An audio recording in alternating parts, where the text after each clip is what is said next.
Shoutout kay Idol Nening B dyan. Ito na, gumagalaw na. Isang inspirasyon ka sa mga kabataan kagaya ko.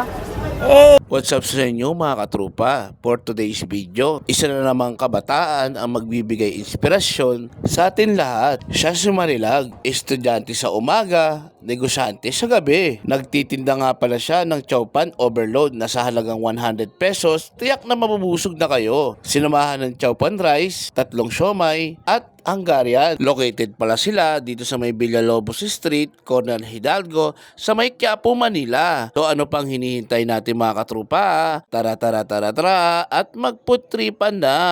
Hi, kuya! Marilag, ano yung tinitinda mo? Shoupan po with siomai, kuya. So, magkano yung price niya? Pag yung shoupan with siomai lang po, 50.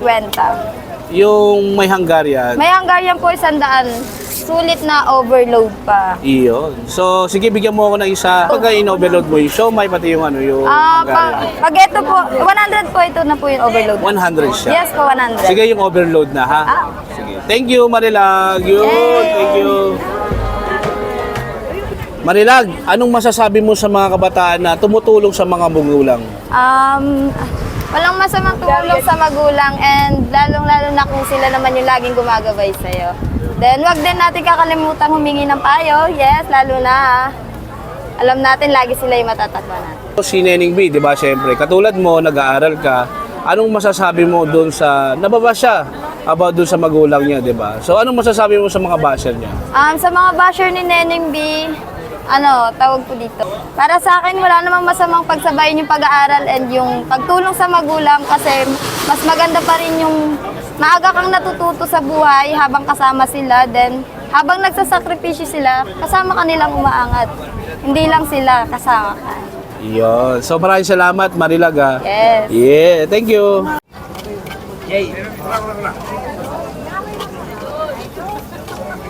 Yes, ma'am. Sa inyo po, Hungarian overload. Yes. 50, isang order. Opo. At bago ang lahat, no, tropa, nako, Grace Smart Rice Coffee, the #1 non-acidic at pampatanggal ng toxin to, actually, isa sa mga pinaka-the best na decaffeinated na coffee dito sa may Pilipinas. So, ang maganda dito, tropa, content niya is meron siyang barley, meron siyang stevia, at meron siyang glutathione, at mga natural na ingredients na pwedeng pangtanggal ng toxin at pampataas ng immune system. So mga katrupa, itry nyo tong rice coffee na to ng Grace Smart. Naku, available to kay Sheila sa Dragon Fruit Salad. Diyan lang sa harap ng mismong Quiapo. Isa to sa mga pinaka-the best na coffee na matitikman mo. So, try na. Ito na yung nagte-trending ngayon actually na Marilag, no, si Lenlen. Yung chowpan ng Quiapo. At ang in-order natin yung overload na worth 100 pesos. Meron siyang Hungarian sausage. Yan, oh. Laki ng Hungarian sausage niya. Meron din siyang siomai. Yan. So kapag siomai lang daw ang 3 siomai tsaka chowpan rice is worth 50 pesos. Tapos kapag Hungarian is nasa 60 pesos. Pagka overload na is worth 100 pesos. So trupa, tikman na natin. Siyempre, lagyan natin ng chili sauce. So ito yung chili sauce niya. Ayan.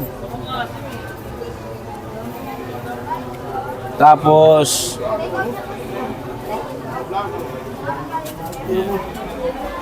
so tikman muna natin yung rice.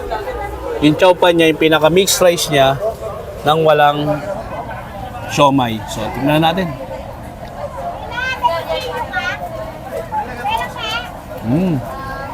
Ay, masarap to, Marami kami na vlog na chowpan rice na same lang yung lasa niya. So worth 100 pesos, nako, napakasulit. Tapos lagyan natin ng siomai. Yan. Siomai. So, typically siomai mabibili sa kalye. Yung siomai na na nasa street foods. So ito, sarap. Bagay na bagay sa chowpan niya. Tapos yung Hungarian niya, yan, napakalaki, Tignan natin siya.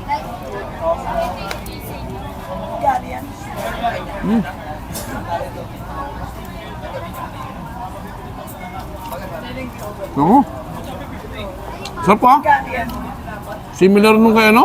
Kay Neneng B. Yung ano niya, yung hanggaran niya. Sarap. Lagyan natin kanin. Yun, sarap. Panalo.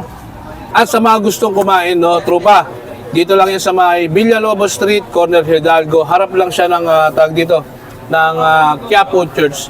At sa halagang 100 pesos muna ko, mabubusog ka na.